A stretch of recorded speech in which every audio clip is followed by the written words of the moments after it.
So how the data gets processed, we will come back to that part as well. But essentially, we need to take the body seriously. So then an embodied system runs a closed loop mechanism, which is perceive, decide, and act, and the world comes against that. So what it actually means is when a language model hits a query and it gives you an error, you hit regenerate. But in real life scenarios for a robot, it will be really hazardous. Human lives are involved, even if you can consider the healthcare and everything. So it should be very fine and very particular about that. And for a robot or an embodied system to run like a human, four things are required that LLM doesn't have, which is contact, force, consequence, and time. First one is contact. So as I was explaining, the holding of a glass field. So how should we pick a glass from a table, or how should we pick a hammer and grip it around our hand?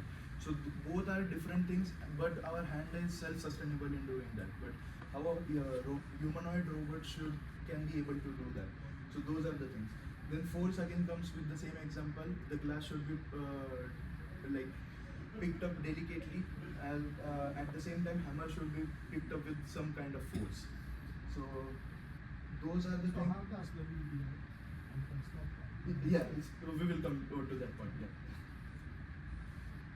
So let's come to the video part first. So the egocentric data is helping Figure name company, even multiple companies like Physical Intelligence, Figure, 1X, every humanoid. I was referring to something, sorry to interrupt. You said that the hammer you could hold it Correct. strong, Yeah. and the glass you may not be able to. Correct. How do you teach that? Because I understand glass. Correct. So let me go to last slide first to answer this question. Forget now. Just But don't let's do it let's for my benefit. no, but so you see, right, the egocentric data is being collected, but there are types of egos, like the raw video is being processed into RGB with the depth sensor, then LiDAR and everything. So the angle and the pressure part or the force part is trained through the model coding and data provision, but the angle at which it should be picked up, doing the depth sensor, the hand can be the hand angles and points can be transmitted properly. So at what angle and how tight you are. Correct. So yeah, the strength is considered by both egocentric data and regular data, which the supervised model, or how do you supervised model. Yeah, supervised model with So you essentially talent. yeah. Why can't you have another probe in your hands and make sure it's functional? That's So- that's the way I would call it. Exactly. So that's the teleop data. I will come back to that as well. Okay. So, but going back to Figure, so through this egocentric data and world model theory, Figure raised around $39 billion at a valuation of $39 billion, and recently they started a YouTube live, which was Oh, this is the French guy. yeah, Okay. which was doing the regular packaging in a real e-commerce working industry, which was able to do it non-stop day in day out without any stop or anything. So you can see the robots which are behind that as well. So when his charging was gone, he automatically goes back, the another model comes out. So those things were also there. But basically, what I wanted to say was what the brain can already do.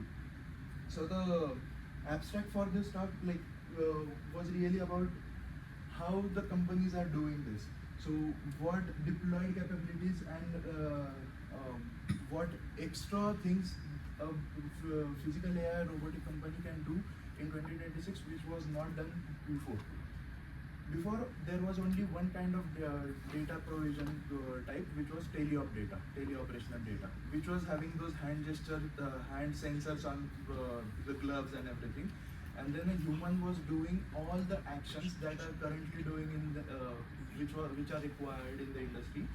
But through those hand sensors and everything, the data was collected and then provided. But literally, if you consider the scenario, like randomly, if we need to provide every single act, what we do in our day-to-day basis through those sensors and everything implanted in our body, so that we can provide the data. But it is kind of hectic and very expensive at the same time. To resolve that problem, the egocentric data and world models are coming into picture. What it allowed is, there is a company called 1X which got the data, and the brain got trained on the egocentric data of around 1 million hours of data, and due to that, the humanoid robot only saw air fryer for twice in his training model. But when he was asked to do some actions and some tasks on that, he was literally able to do that with the real pressure that air fryer is required to pull the card out and then fill in the items and then again start it on. So that, How we started on doing this one? yeah. So egocentric data, the data provision was given for the 1X company. So their model training was done on the basis of 1 million hours of data. Correct. So those data were having like different actions and sequences. One was air fryer, one was laundry, and similar other things. So the different kind of data was the teleop type of data on which the task was getting done on Neo, the humanoid robot that got launched recently, right? And but Neo was randomly asked to put some items into the air fryer and switch it on. So he was able to do that because his brain was getting trained on the basis of the egocentric data. But see, what I'm confused is how did they get the egocentric data? What did they get? How did you get that? So egocentric data is like, there are many data collection companies overall in the overall world. Like Asia, southeastern part of Asia is the primary spot where we are allowing companies to like. Put robot, Yeah, it is not necessarily the GoPro. Probes. Yeah, the head strap, and you can literally attach your regular iPhones. Okay, so Nothing, no hand sensors or anything, just your like a Ray-Ban Meta glasses or an Oculus kind of devices. now I'm curious, so this is a 3D thing. So you guys bring it down in this brother. So you put something on your head, Correct. and then It gets the data. yeah, but how that, for example, I want to put a hammer, Correct. right?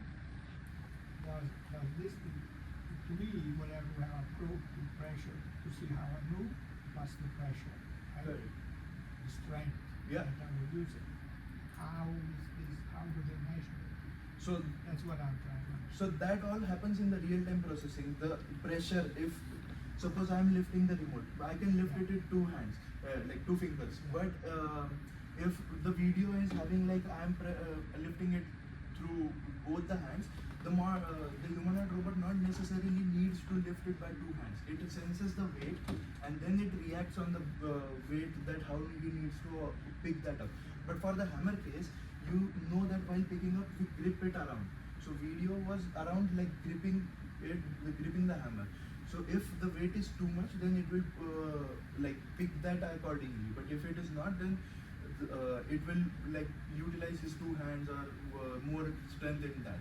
Even I get the gist. Okay. And the classic example is how do you differentiate between an egg and a pencil? Exactly. So egg, like again, the data is provided what are the delicate item and what are not. But additionally, the eggs, the moment like the. So that's the classification. Exactly. Okay. Yeah. It This is. supervised, right? Supervised. Yeah, supervised. I'm trying to go to unsupervised.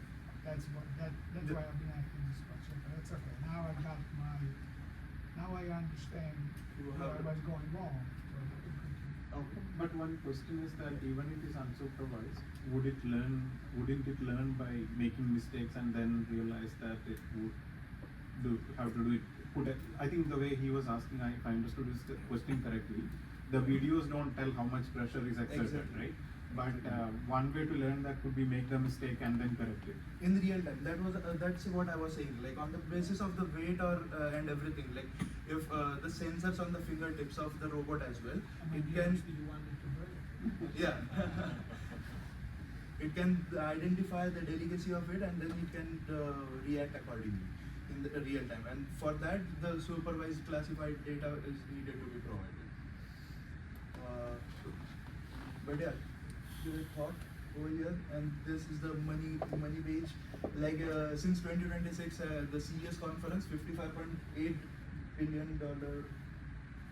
Yeah, $55.8 billion got money floated into physical AI space, and the companies got funded.